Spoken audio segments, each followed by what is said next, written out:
Hello everyone, this is part 38 of What If Naruto Learned the Secret of Shadow Clone, and I hope you guys enjoy this video and to like, to subscribe, to share, and check out the playlist, to see more comment down below. Now let's start the intro.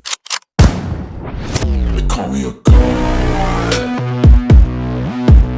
They call me a god. They call me a god. Today was going to be another perfect day as far as Isaribi was concerned. The sun was shining high above her, the ocean water was crisp and calm and contrasted nicely with the warm sea air. Dolphins were happily playing in her wake as she surfed along. Being on patrol had her alone most days, and that was its own challenge sometimes, but it was a small price to pay in the end for the freedom she now had. Having been saved by the Uzumaki clan, able to build a new life for herself. She had filled her days with patrolling the seas, diving and exploring with the local fish, and she even had her own little love interest. All that to say, she had never been happier and had promised herself that she would without a doubt protect this happy and peaceful life of hers. Breaking through the seal-based fog bank, today she had a mission. Riding atop her favorite golem while four very large flat-topped ships stood before her. At least it wasn't looking to be a boring day for her. In her ear, her radio crackles to life. This is border monitor control to Undertow Queen. We have 4 potentially hostile contacts that refuse to answer our hails. Do you have visual over? The man's voice in her ear was calm and very professional. He gave no indication that there was a panic going on within their office, and as far as she could tell, 4 incoming warships might as well be on the same level of a pesky fly that refused to leave the room. Very professional in her opinion. Pressing a hand to her throat, Isaribi grinned. This is Undertow Queen, confirming that 4 warships are on our border and steaming for Azushio. Permission to engage. Over. Waves crashing to either side of her and spraying her with cold water, Isaribi waited for a response. Confirmed. Permission to engage after attempting to hail them yourself. May the fallen guide you. Over. Confirmed orders. Alert the rest of Undertow for possible salvage operations. Over. Isaribi's grin grew just a bit more as she fiddled with her radio to switch it to open channels, broadcasting on every available airwave. Attention incoming vessels, you are intruding on Azushiogaku waters. You are to turn due south to southwest to our public port in wave or face destruction. You have 60 seconds to comply. Over. Somehow she just knew they wouldn't respond. The lead ship was beginning to belch more thick white steam from its top deck. Small shapes she assumed were men were running to and fro in preparation for something she couldn't see just yet. She had heard rumors of carriers before, but had never seen a reason for them.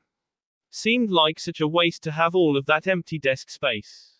Waiting for 15 seconds, she keyed her radio again while noting she was now less than a mile from the leading vessel. Repeat, this is Azushio Border Patrol. Turn away or face destruction. Over. A laugh fills her ears. A deep male's voice answers her finally. Is this the best Azushio could think to do? Send out one small girl. You won't turn us away, little one, so stand aside before we wash you away with our righteous fire. Isaribi began to transform, her chimera form taking over and her grin turned feral. White gleaming shark-like teeth shining in the sunlight, she keyed her radio one last time. You'll find that I'm more than enough for you. May the fallen guide you on your final journey. Cycling chakra down into the golem she was riding, she decided to make this as quick as possible. Her escort of dolphins peeled off, diving down into the depths of the sea. Inside the lead carrier, the fleet captain calls to the crew, ignore the woman and continue on. We're nearly within range, prepare all flight ninja for launch. His deck crew rushing to complete his orders, he turns as one of the helmsmen looks back towards him. Sir, she's picking up speed. Who cares? Our full complement of bombing ninja will be lifting off within minutes. What is she going to do? Throw some exploding notes at us. Turning to consult the area map with his second in command, he misses the room going deathly quiet behind him. He leans close to his second, a younger man with pale blonde hair kept short. He was a recent graduate from the Naval Academy and was being groomed to be his own successor one day. Still a long way off, but this mission would be a good easy way to get his feet wet. The island is reportedly only home to one major city. This should be quick and we can steam home without any worries from their allies. His second, however, had been curious and had turned back to the front wall of windows. All movement on the command deck had ceased, and for good reason he now saw. His right hand came up to grip his commanding officer by his arm. Sir. Irritated at being interrupted again, the captain turned with fury in his eyes. What? Is this your first time seeing a woman at sea? Is she stark naked or, turning to see just what the commotion was about, he was not prepared for the dragon's head that had risen from the water. On its head standing proudly, the woman had locked her gaze onto them, the lead ship. Again, their speakers came to life. You should have turned away. May the fallen have mercy on you, for I shall not. Her voice is calm, almost mournful, and light begins to gather along the sides of the great dragon's neck, building up and gather towards the mouth as the deep bass-filled thrum fills the air. As the dragon's mouth opens, blue and white light gathers and pulses like a heartbeat. The captain sighs and looks to his crew, all of which couldn't believe the literal monster from myth that now faced them, dwarfing their ship easily. It's been an honor me, sentence unfinished, an arc of blue light flashed into existence and the bridge ceased to exist. The ship is rocked with explosions as the bridge is hit with the beam of liquid fire that continued on to dig a trench into and then through the top deck.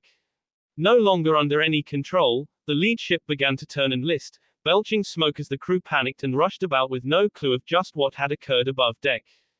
Isaribi watched on, the lead ship on a collision course with the next closest ship which was already trying and failing to veer away. Knowing the two lead ships wouldn't be able to avoid her for a short while, she closes the distance and comes within 400 meters of the two ships and points a clawed finger towards them. No quarter fuerfuer, burn 'em all. A roar answers her and the thrum of power gathering fills the air and rumbles through her body. A feeling she would never get tired of. On either side of her, two more massive heads rise from the depths. Water cascading off of their stonework necks, they too are gathering power for a renewed attack. Watching as the lead ship finally crashes into its counterpart, forcing the other ship to tilt dangerously and sending anyone unfortunate enough to be on the deck into the sea, Isaribi closes her fist. Attack. 3 beams of light and heat race away, towards the ships that were locked together. The first ship is nearly liquidated on the spot, its hull gouged out and set aflame within seconds. The second ship does not fare any better, pushed the rest of the way over and capsizing while white-hot fire rakes along its keel. Belching smoke and oil, the very sea itself on fire, both ships collapse and begin to sink as Isaribi turns her attention to the 2 trailing ships that are doing their best to turn away. Recharge. The thrum begins again and she closes the distance to her next targets. In the distance shapes begin to launch into the air from the ship's decks, and Isaribi sighs, shit. Guess I should have been a bit faster. Around her the 3 dragons' heads have finished recharging and another combined attack goes forth. The leading ship is raked along its side at the water's edge, and Isaribi assumes they reached a fuel tank or possibly a powder magazine because the ship erupts into fire, the upper deck surging into the air a dozen meters before its corpse comes crashing back down into the water in 2 pieces. Sinking rapidly and surrounded by fire, the next ship has its deck and control tower melted down into slag by the 3rd head. All doors and access ports sealed by molten metal, this ship as well begins to veer off out of control while listing heavily to one side. It'd only be a matter of time before it sank below of the waves.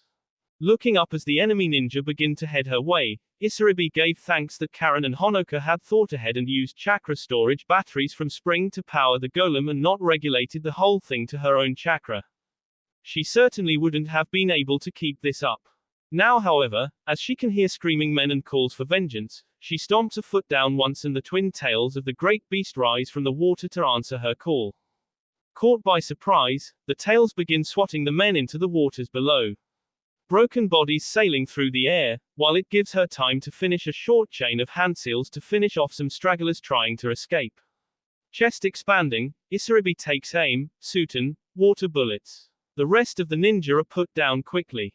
Taking in the scene around her, 3 sinking wrecks and a 4th just now capsizing and on fire, the leader of the Undertow squad nods once resolutely as the ocean burns around her. A hand comes up to her radio as she keys it back to Azushio channels, Undertow Queen to control. All enemies eliminated. Clean up and salvage requested. Over. The response is near instant, understood Undertow Queen. Undertow salvage squads are on the way. Over.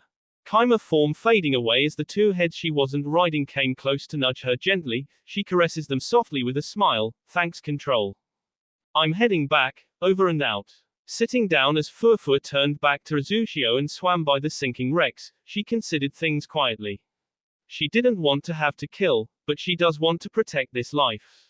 Not just her own, but of every citizen of Azushio.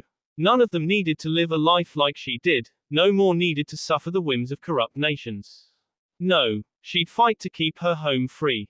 Looking up, as the companion heads returned under the water and the main head returned to skimming just under the surface, Isaribi smiled and leaned back on her hands to enjoy the heat of the sun on her skin. It was going to be another perfect day. She'd make sure of it. Sitting cross-legged on a rock and facing his training master, Naruto smiled as Fukasaku gave him a tale about Jiraiya's own sage training so long ago. Though, Fukasaku laughs as Naruto seems to have no problem holding his own sage mode near perfectly now, eyes rimmed with orange and pupils like those of a frog's, though still in the Rinnegan. You know, I never would have believed you would have picked up sage training as quickly as you have. I thought your plan was too ambitious, the hope of a tadpole with more guts than sense. Naruto chuckles as he rocks in place. I told you. I have a family to return to. And he was getting anxious to get back as well. His month was almost up and he finally had an idea of just what to do with Kumo. Plus he was anxious about Kyuki and Kotohime and hoping they were doing well. Along with the others. Maybe with more free time he was beginning to worry more than he should. Fukasaku nods both to what he says and the feelings he puts off. Be warned, young Naruto. Seeing he had the boy's attention, the elder toad continued on. There is a great responsibility with this power. It would be devastating to everyone you love and the world if you should lose yourself to it. Remember, any imbalance can see you turn to stone, or worse. It was the worst scenario that Fukasaku wanted to make sure didn't come to pass. Naruto waves a hand in front of his face as if to ward off evil. No worries. I won't let something like that happen. Naruto had been working hard, increasing his control and understanding of Sage Mode and Senjutsu in general. He wanted to truly be completed in his training by the end of this trip. Fukasaku sighs with some relief, hoping that Naruto could keep that promise. Eventually his thoughts however turned to a different promise he had made long ago and with a heavy sigh and hopes that he was doing the correct thing, Fukasaku slaps a chakra-filled palm on the rocky ground. In an explosion of smoke that quickly wafts away, Naruto is met with a new toad. Naruto my boy, meet Geratora. A rare breed of scroll toad that has a specific connection to you. Greeted by the orange and black themed toad boasting belly rings, Geratora quickly bows before Fukasaku. Elder, are you sure this is wise? He's only just learned to harness Senjutsu. Fukasaku places a soft hand on Geratora's shoulder. Be at ease. I believe Naruto is more than ready. Seeing that said boy was confused, Fukasaku moves to explain things. Geratora has been entrusted with guarding the key to the 8 trigrams seal that you hold. There were originally only a few reasons you would have been given access to this key. First, if you learned how to fight against and filter out the Bijus will in order to access its chakra. Or 2, if you found a different method and needed to modify the seal. There was a pause as Fukasaku motioned to Naruto while said boy grinned in his own lackadaisical way. Since you have, in your own way, found a third option and befriended the Biju, I've decided it was time to give you the key. Geratora is hesitant however, still kneeling but speaking his piece. I must bring up, I haven't had a chance to evaluate whether Naruto is ready for this responsibility. This is a large thing to hand over elder. Naruto boy has not only made it through sage training, but done so faster and more completely than even Jiraiya had. He will be just fine. Geratora raises his eyebrows at that admission while Naruto dives inward to bring it up with Kurama. Looks like we're getting closer to fixing you up, buddy. Being whole again would be nice. I'd like to not feel like a constant ball of rage and hatred in all my waking hours. You've been pretty good till now though. Especially recently. I've had hours worth of memories of you mating with your various partners. It's kept me busy. Naruto blinked without saying a word for a minute before a frown started to grace his features. Have you been jacking it to me having sex? I don't have the anatomy for that. You know what I mean, Fox. It's better than me wishing you and everyone you love dead, isn't it? Don't judge me. I'm judging. Right in this moment I'm judging so hard. You do a lot of things hard. Pervert. Ingrate. I'm what you made me. I didn't make you a pervert asshole. Delete those memories right now. Are you stupid? I can't do that. Then I'll come in there and do it myself. You sound like an idiot. So I sound like you then. Monkey. Bastard. Fukasaku clapped his hands in front of Naruto to regain his attention. Tadpole, we're not done here. Coming back to his senses, Naruto sighed and vowed to smack Kurama around later. Sorry, got distracted. I'm assuming with this key I'll be able to complete Kurama then. Geratora nods slowly, some worry in his features as the orange and black themed toad sighed heavily. That is something you will be able to do with the key inscribed on me, yes. However, here he locks eyes with Naruto, mustering as serious a look as he can. Even if you and the Biju are in agreement right now, the simple fact is that its chakra has been cut in half. It's unbalanced. This will have repercussions whether you like it or not. So, until you return the rest of its chakra, I do not advise using its chakra freely, or even opening the seal at all. Naruto has a finger to his chin as he thinks on that. I'm guess then the best way to go about it is to open the seal and merge his chakra together all at once. Sounds smart. Sounds painful. Not a word out of you, pervert. What did I do? Enough. That's not an answer at all. Naruto sighed and ticked off with his fingers. So use the key, fix the seal, fix our chakra. All in that order and most likely all at once. Fukasaku is the first to pick up on his wording. What do you mean your chakra? Shrugging and mentally making plans which included using the Shinigami mask, Naruto answered the elder, well, we're both imbalanced right now. Sage training will fix me eventually, while the seal and key will fix Kurama.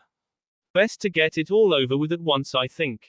Understanding better now, Fukasaku turns to Geratora, satisfied. Geratora sighed but nodded again, yes. He is determined and has shown he has the strength of character to follow through with his plans. I submit to him. What Naruto thought were 3 belly bands actually expanded. Geratora growing in height before unwinding and showing off a scroll that was the key to his seal for Kurama. Near a corner was a place that Fukasaku motioned for Naruto to sign his name in blood. Much as you signed the Toad contract, you must make a contract with Geratora in order to access the key. Fascinated but nodding, Naruto bites his thumb to draw blood before doing just that, signing his name before Geratora rolls back up and collapses back down into his normal form. That it. Geratora grins, not quite. Open wide. Naruto is more than a little confused. Wah, as his mouth opened, Geratora jumped and immediately began to scurry down Naruto's throat. What the hell? Muahaha, you've gotta eat a toad. Fuck you, Kurama. This sucks. Payback. Taste frog legs. Fukasaku could see that Geratora would need some help, and with a healthy kick Naruto was forced to swallow the other toad. Geratora now resides within you, and you now have full access to your seal to modify as you will. Sick to his stomach and fighting now whether to heave or spew his lunch. Naruto nodded and gave Fukasaku a thumbs up. Yay. Within moments and mentally overwhelmed, Naruto was knocked out. Fukasaku sat, watching over the slumped body of the child of prophecy. This is the moment. Will you be who we need? A savior, or an engine of destruction? Bowing his head in silent prayer, Fukasaku waited to see just who would wake up before him. Inside his mind, Naruto grunted as he was already in front of Kurama's cage. Well, that's new. Kurama nods, massive body laying down and relaxed. Is this it, Naruto? Guess so. Walking forward towards the mental manifestation of the seal, Naruto looked Kurama in the eye. You ready for this? Have been, for a long time. Sure, I still have to share a body with you, but at least I won't be stuffed in here. Most importantly, I'll be whole again. That's the spirit, bro. Let's do this. Reaching up with every intention to rip the seal free, another hand grasps his wrist. Confused and held in place, Naruto raises an eyebrow at the blonde man standing next to him. Well, my mind is getting rather crowded. Though I thought for sure it'd be beautiful scantily clad women. A woman snorted somewhere behind him, and Naruto couldn't help but grin at the tired look that crossed the man's face. You know, usually there would be a little more surprise to find someone else in one's mind. Naruto shrugs as he pulls away and turns to see both the blonde man in ninja attire and the redhead who he knew right away to be his mother. I'm just weird like that. Minato shakes his head, you really are something. Congratulations for making it this far, Naruto. Naruto nods, aha. 1 second. It takes only second for Naruto to be pulled into a tight and teary hug by Kushina. Both of them latching onto each other and bawling their eyes out. Minato can't help but look up at Kurama feeling a bit left out. I feel like leftover rice. You crafty monkey. You broke me in half. You both would have died otherwise. No excuse. All the excuses, you killed us. I was under someone else's control. Like you really fought it. Semantics. I loathe you, fox. Same to you, little brat. Go die. Get diddled by the third. Naruto and Kushina gave both of them the finger. Shut up. Mother and son are having a moment. Smiling through her tears, Kushina pushes Naruto away so she can take in his face. You really have grown to be so handsome, haven't you, my big strong son? Naruto nods and wipes his tears. Hey mom.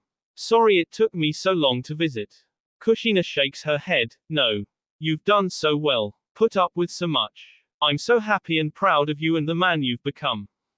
Minato nods, coming to stand next to his wife with a smile on his face. You know, originally I had sealed portions of myself and Kushina inside you in case Kurama decided to get uppity. Glad to see that wasn't necessary. Naruto nods, smart move really. Kurama was an ass in the beginning. Hey, I can hear you. And you weren't much better. Hot breath washed over all of them, and was mostly ignored. Kushina giggled and looked up at the Biju. You've certainly lightened up since your time with me. I'm glad. You seem to have learned a little bit about the good side of humanity now. Kurama grunted and looked away from the group, not blushing. No, not at all. The whelp needed protecting was all. And you. Turning to point at her, he frowned. You've been here all this time and didn't visit me. How rude. Kushina motions to the blank world around them. I was stuck in the space that I was sealed to. Not like I could freely visit you. Minato and Naruto laugh together as Kushina peels off to berate the ancient Biju, before Naruto quiets down and gives Minato a strange look. Minato noticed this as well. What's up, Naruto? Naruto suddenly grins wide. Grit those teeth, old man. Ha. Minato probably could have avoided the fist that crashed into his jaw if he was alive. But maybe not. Across from them, Kushina turns to watch things for a moment before sighing and nodding. Not surprised as she remembered the life story Naruto had told her, so she doesn't step in and instead goes back to reminiscing with the grinning Kurama. Naruto walks forward to help Minato up. I love you, I understand why you chose me to seal Kurama inside of. But it was shitty and I felt like I needed to belt you one. Minato doesn't refute it, instead grinning and slapping Naruto on the shoulder. You've sure grown strong, haven't you? I'm glad. Wanna give me some of the highlights? Naruto begins to tick off some of the happier moments of his life while ignoring that a lot of them happened outside of Konoha. Made some really important and lifelong friends. Fell in love, a few times. Found more family and rebuilt Azushio. I've stomped all of the Sannin at least once. Killed the slimy one. And now I'm on par with most Kage. Oh, and I'm gonna be a dad. Naruto went on to explain more of it. The Foxton girls, the overly flirty Mei, some of the drama with Kumo. The works. At the end of it, Minato still had a proud smile on his face. You had a real time of it. I wish we could have been there to see it all. Minato leans in, mock whispering to his son, how is it, multiple wives? It is amazing as I think it is. Naruto nods, also leaning in, it's totally awesome. You wouldn't believe half of it even if I told you. They both miss Kushina overhearing them, turning with her hair floating ominously behind her with a death glare on her face. Oh Minato-kun. Am I not enough for you suddenly? Chakra chains were beginning to fill the air. Minato is quick to diffuse her, sweeping her into his arms and laying a gentle kiss on her forehead. You are my beautiful and amazing wife. I could never need more than you to fill my heart. Smirking down at her blushing face, all ominous features gone, they both flirt back and forth while Naruto takes notes. Kurama snickers, making sure to know how to diffuse fiery women. Absolutely. You know if you weren't here they'd probably be at it like rabbits. Naruto frowns and points at the grinning Biju. All children have to acknowledge that their parents did it once. That's all. Kurama wiggled his eyebrows. Oh, I can guarantee, it was more than once. Why, let me tell you. Lalalalal, can't hear you asshole. Don't ruin the moment. Embarrassed at being lovey-dovey in front of their son, Kushina still smacks Minato lightly on the chest as he lets her down to her feet. I better be Mr. They both turn to Naruto with happy looks while said teen is contemplative. Musuko. Fiddling with his hands, Naruto tries to maintain eye contact with them both. What would you say about me bringing you both back?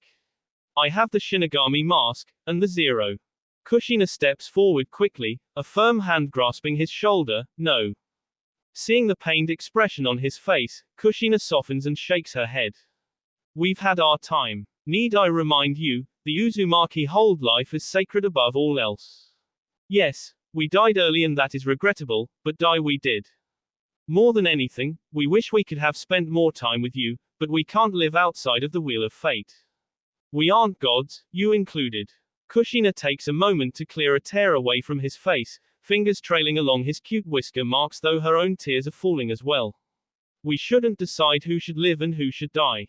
If you bring us back, then who is next? Your wives' families, friends. What about other people? People you don't know. Enemies. Life was never meant to be so trivial a thing. Naruto is bitter about that. It's not fair in the end, that you were taken from me by some asshole who wanted Kurama. I had suffered all that time because of that. If I have the power to bring you back, to give you a second chance, why can't I? Just you two, no one else. Kushina brings him in for another hug and realizes idly that her son was a bit taller than her and very broad-shouldered. It is a huge responsibility, having control of that power. There are times when, more than just an idle temptation, one might be willing to make the sacrifice needed in order to bring someone they love back. She pulls away again, stepping back to take all of him in my case, as much fun as it would be to return, as much as my heart screams for it, it would go against my beliefs. Minato agrees with her and speaks up. While I'd love to see how Konoha is faring and what life you have built for yourself in Azushio, in the end I have lived a fun life and given it to protect you. It takes some time for Naruto to control himself and nod, but eventually he does with effort. He understands in the end, the Uzumaki won't intrude upon the realm of gods if we can help it. That last hurdle, life and death, is not to be played with lightly. Smiling and nodding, Kushina begins to fade. Thank you, Naruto, for being such a good man, and learning from all of our various mistakes. Please, live long and well, eat properly and take care of your little sister and be good to your wives. Remember to always be yourself and strive to be better than the you of yesterday. Fading as well and clutching his wife to his side, Minato give him a thumbs up. Give us lots of grandchildren and we better not see you on the other side to come visit us until you are old and grey. I promise to do just that. I'll make you proud and I'll bring peace, just like you had tried to do. Both of his parents nod, leaning into each other. We believe in you, Naruto. We love you and are proud of the man you have become. Naruto watches as they both fade away, leaving him alone with a quiet Kurama who says nothing as the teen collects himself. After a few minutes of calm silence, with a bright grin, Naruto looks up and points to the sky. Fuck yeah. Not only do my parents love me and are proud of me, but they agreed with everything I had been doing up till now. Hey, Dad's even a little jealous of me. Which is awesome. Kurama brings up the rather large elephant in the room, not including himself. I know, it must be a bitter pill to swallow, to have the power to bring your parents back, but being told not to. Sobering up with a nod as his hands fall to his sides, Naruto's shoulders sag a bit. Yeah, of course. But I get it. My mom is right. We shouldn't try to be the gods themselves, deciding who is worth bringing back and who isn't. Remember, in order to bring someone back, I have to sacrifice someone else. So where would that end? Who would I be willing to sacrifice? Anyone. Everyone. All just to keep my loved ones alive while everyone else's dies. No. Life, Mom said, it's a heavy thing to bring someone back. And rightfully so. A life for a life, and all life is precious. Kurama continues to be the other voice in this, having to make sure of Naruto's priorities. Are you sure? What if something happened to one of your women? Could you still say that then? Hesitating for a moment as a coldness gripped his heart and soul before nodding firmly. I'd have to. So much is depending on my living on, not giving in and breaking the life and death cycle. Plus, the girls wouldn't be able to stand me if I sacrificed someone else just for them. They'd hate it and me for that. Not that he knew how he would act in his grief if something like that happened. But here and now he could resolve to stay on the correct path. He wasn't a false god. He wasn't pain. Shaking himself and reminding himself again what he was really doing here. Naruto strode forward and grabbed the paper seal on Kurama's cage. Don't worry, Kurama. I'll remain myself. So don't you go changing on me either. Kurama nods. You keep your word, I'll keep mine. Great. Then hold on to your butt, this might hurt a little. And the seal was torn away. B. Lunch having come and gone and still over the day, Tayuya is nursing a headache while behind her En and Gosu watch on as the tall yet slender Kian gives her a report about the Land of Sky incursion. All of the carriers had been sunk and already the Zozensho clan was asking for salvage rights to the wrecks. More, the populace had somehow been informed of what had happened and calls for retribution were already coming up the pipeline. Shorizu had stopped them in their tracks, but how dare they attack in the first place? That was going to be a nightmare in and of itself. Kian looks up from her clipboard, the Zozensho are being very adamant about the carriers. Saying they have an idea in mind. Tayuya waves a hand and nods, okay. Give them the go-ahead. Take what they want. They were to be their nation's shipbuilders after all. Let them have at it. Kian nods, going back to her report as she makes a note, there were barely half a dozen survivors and we've already set about interrogating them. They all however keep alluding to one thing. Some great fortress that is coming to cleanse the world of our filth. More accurately, in their words, Azushio would be properly wiped off the map like it should have been last time. Tayuya grunts and rests a cheek in a hand as she thinks about that one. So Land of Sky must have been involved with the destruction of Azushio previously. Which also meant that someone else had to be involved as well now. Land of Sky was pretty far away, so someone local must have passed along the information that Azushio was back. With the way things had been going lately, Kumo was the likely suspect. Okay, I'll deal with the rest. You can go, Kian. Thanks. Watching the tall woman bow before turning and leaving, Tayuya is left to consider things. So the Land of Sky wanted to pick a fight, did they? Okay, she could deal with that, or rather, depending on when Naruto returned, she could hold things together until he did. Her intercom chimes and she presses the button to answer, "What's up, Mihoshi?" The blonde partner to Kian was manning the secretary desk while the more capable Kian was running the ninja floor. I've just gotten word from the border monitoring group. 2 Akatsuki members have been sighted and are headed our way. Still outside of Wave at the moment. Tayuya is almost instantly set on edge. Any descriptions? One has a large 3-bladed scythe and silver hair while the other has deep brown skin and a mask covering his face. Ah, the pair that fought against Fu and Naruto then. Perfect. She had some anger to work out on the pair and she was sure Fu and Naruto would just love a rematch. Thanks, Mihoshi. Relay to the border group that I'll be putting together a team and handling them personally. As you wish, Lady Uzumaki. Mihoshi's cheery voice answered her, and Tayuya leaned back as En and Gosu fretted behind her. En is the one to start up first, shouldn't some of us deal with the intruders first? We shouldn't put you at risk, especially with. Tayuya held up a hand. This is Akatsuki we're talking about. S-rank criminals that are a step above most if not all other ninja not at cage level. You'd be lucky to spit on these guys before they kill you. No, you guys have your job, I have mine. Of course, Naruto was more suited for this, but he entrusted Azushio to her, and she would make sure the city still stood when he returned. I have a plan. No Uzumaki battles without one. En exchanges a look with Gosu who sighs and leans forward. Are you sure, Lady Tayuya? Again, your condition is. My condition is none of your business. Tayuya slapped a hand on Naruto's desk, rattling it in the room in her irritation. So she had been a little moody lately. Nothing major. Outside of Naruto and Fu, I'm probably the strongest ninja we have available at the moment. Worst case scenario, we cripple one or both of them, and evacuate everyone to the city to lock down and shelter in place. En and Gosu finally lean back, both nodding, as you wish, Lady Uzumaki. Tayuya nods, keying up her radio as she forms a vague plan in her mind. Ms. 7 and Hellspawn, come to the cage's office. I've got some news for you. Mentally she wonders at the timing of it all. First the Land of Sky gives them problems, and now Akatsuki. What was next? One of the major villages decided to give them issues as well. She knocked on wood because that was exactly what would happen. Returning to paperwork as she waited, she considered the other situation she was in. Naruto better hurry up and return. She had been waiting to update him and had vowed not to tell anyone else besides him first.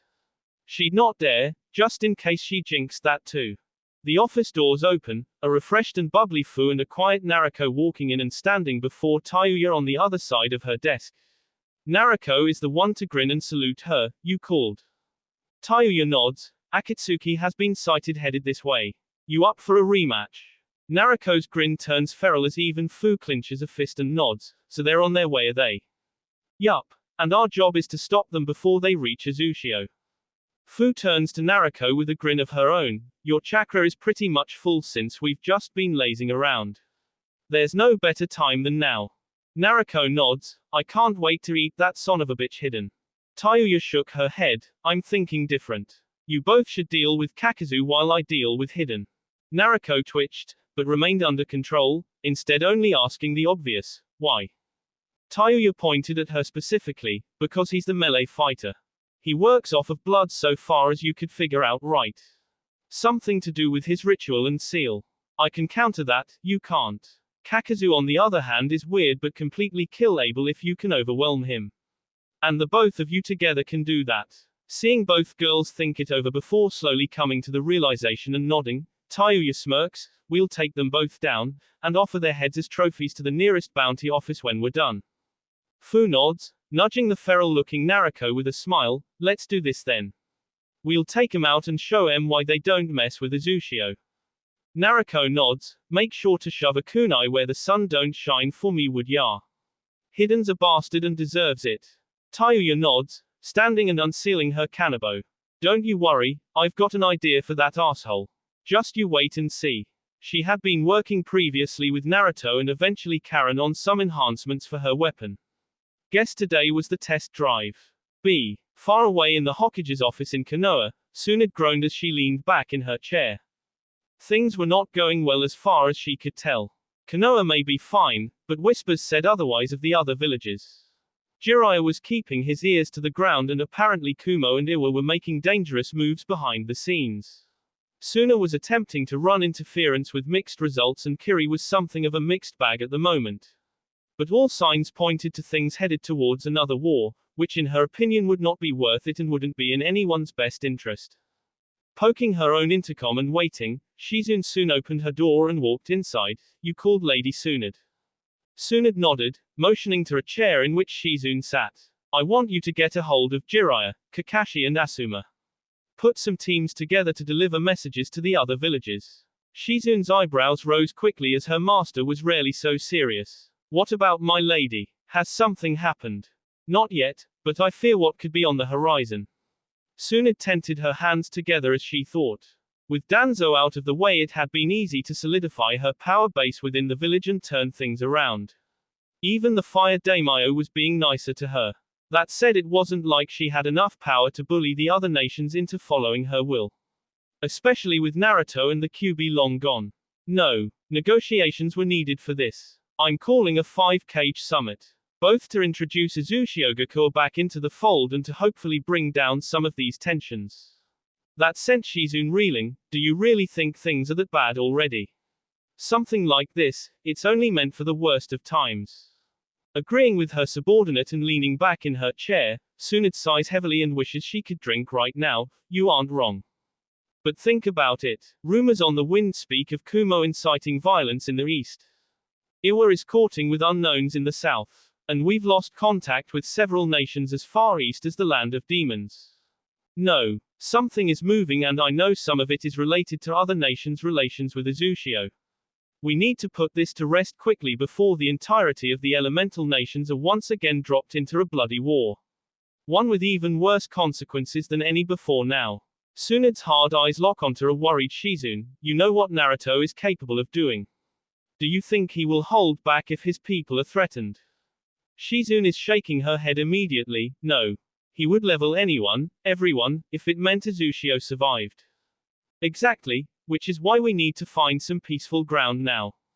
Before something happens. So, send the word and gather them all up. I'll make preparations on my end including getting in touch with neutral ground in the land of iron. Soon had watched her apprentice leave with a ball of worry in her heart. Was she overreacting? Worrying over nothing? Or was she too late and had things already gotten out of hand? She hadn't gotten any worrying updates from Azushio, and their monthly visit wasn't due for another week. Surely things could hold out for a week. Surely. OMAKE.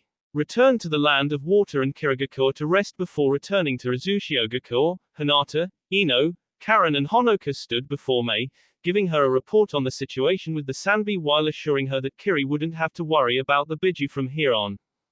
Hinata is taking the lead with this conversation, standing as tall as she's able with her back straight. For now we have the Sanbi secured and stable. Returning it to Azushio won't be a problem and we'll deal with the fallout of killing the Kumo ninja while we were here. Mei smiles and nods, relaxing in her seat. It's a wonderful thing that Azushio was willing to help us so quickly in our time of need. However, what about that pair outside my doors you've picked up? I didn't know Azushio as a whole had a habit of picking up strays. Perhaps Lord Naruto's habits extended to the others. Nodding, Hinata smiles. They are refugees, nothing more. They'll be coming with us. Still smiling, Mei trails a finger along her clean desk, and, what about my request?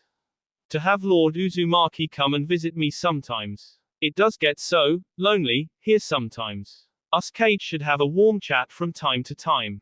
Chest pushed out just a bit more, Hinata's eyes hardened just a bit. My husband is a busy man. I'm sure he will get around to visiting you when he has the time. Adjusting herself and jacket loosening a bit, Mei's smile becomes more of a smirk. Sometimes a man needs to be let off his leash a bit. Surely you don't wish to domesticate him completely. Oh, so the little girl wanted to bite back, did she?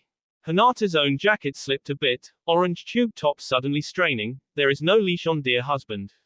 He can do as he pleases. Which he does, regularly and completely. Look now sultry and eyes hooded, Mei's smirk increases. You have a lot of trust in Lord Naruto. Of course, we never have to worry about his attention wandering after all. Shrugging, Mei still trails a finger along her desk as behind her Ao and Chojuro both look ready to run for the hills. It never hurts to try new things. More cleavage on display than before, Mei knew she didn't lose out on the physical side of things. Behind Hinata and whispering to Karen, Ino can't help but sweat a bit as she wished they could leave already. Guess the big titty squad are gonna come to blows any second now. Karen nods, leaning in and whispering as well. Maybe they could do their chest measuring contest somewhere else. Somewhere not around a sealed away chakra monster from ancient legend. Honoka leans in and grins. Should I throw in my own lot in this? Ino and Karen both pinch her. Ow. Ino points a finger at her. Stay out of it if you know what's good for you. Hinata is openly glaring at the Mizukage now. Listen here you dirty sow. Mei is already beginning to stand. Say that again you deceitful heifer. Ino and Karen both high-five each other. Modest girls for the win. Karen nods. You said it. Outside of the office and unknowing of the impending danger, Yukimaru sways back and forth on the bench where he and Guren had been placed. Can you believe it, Guren? A new city where we can be at peace and not be forced to fight anymore. Guren gives him a tired sigh but nods all the same. It's amazing to think about, but don't get ahead of yourself. You never know what's going to happen until you get there. Yukimaru ignores her, going on and on about his plans and wanting to join a school and make tons of friends. Guren, however, is focused on the office, feeling for sure that something important was going on inside. Hinata has a leg up and a foot on Mei's desk, pointing a middle finger at the cage. Why don't you chase someone else's husband, you Christmas cake? Mei was up and in Hinata's face as well, chest pushing against the younger girls. I'll melt your face off, you snobby Hyuga. Ino and Karen stared to drag Honoka away. Best not to get involved. Karen nods. Yup, best to leave this one alone.